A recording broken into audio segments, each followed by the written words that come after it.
Digilog is a brand new app that has a built-in film emulation for your iPhone, and the best part is, it's free. Now, I had been following this app ever since I saw a YouTube video by the developer, but recently CineD, the big filmmaking website, did a whole article about it, talking about the plans for the app and the idea behind it. But basically, at the core of this app, it has a built-in film emulation, specifically for the Kodak 500T, which already had my interest when I learned about that. And it also inherently natively shoots in OpenGate, which, if you don't know, OpenGate is the ability to shoot with the full width and height of your sensor to allow for different cropping for different aspect ratios. And from what I have read about how this app works and what makes it a bit different than other apps that put a film emulation near the end, like a filter, the developer says that it is starting earlier on in the video processing process before Apple puts its own processing. It's not just slapping a film look at the end of it, it's starting earlier on. So ultimately, from what I understand, it's creating a more accurate film emulation, but I'm not a developer, so I'm not exactly sure if that's how it's working. Now, the app has a very simple design that I really love, and the menus are very Blackmagic-esque, the way that they are very simple and easy to understand. You can just select the things that you want. I really, really do love the design of it. And also in the menu, you have the ability to shoot in the ARRI Rec 709 if you prefer the ARRI colors as opposed to the Kodak 500T. You can also shoot in different codecs. There's ProRes in it. Also, a side note for anybody who likes to do photography, this app does have a photography mode, and you'll be able to shoot photos with that same film emulation, which is super cool. As exciting as this app is, I do feel for my needs, it is not currently ready for the prime time because it is missing some crucial things that I think need to be in it before I could really consider using it a lot more. One of them being that it just doesn't have 24 frames a second, which is really important, especially if you're in a region that uses it. You can only shoot right now in 30 frames a second and 25 frames a second. Hopefully this is not a difficult thing to implement in the future, but as of recording this, it cannot shoot in 24 frames a second. Another thing that this app lacks is the ability to record with an SSD, which would be really helpful to allow for furthering enhancing your storage.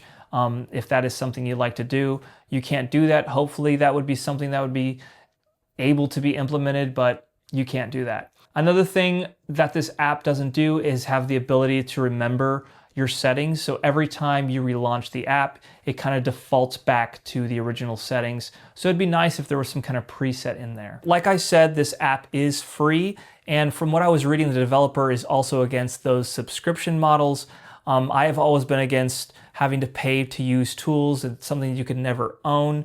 So it is wonderful that this developer believes in that too. I also understand the other side of the argument that some of these apps need the subscription model to help further enhance different features, but at my, I just not a fan of it. And if we can find a different way to outright buy something, it is my preferred way. But we will see as things develop. Now I'm gonna switch right now to the app so you can see what the colors look like. I did not shoot this entire video with this app because of the lack of 24 frames a second, but just to get you an idea, because I didn't want to have any audio problems.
But yeah, I just thought I'd talk about this app because I found it to be extremely exciting, and hopefully there will be more developments. Apps like this is the most exciting time to be a filmmaker, but it's also the most tumultuous time, and because there's so much noise that it's almost hard to keep up with the latest stuff.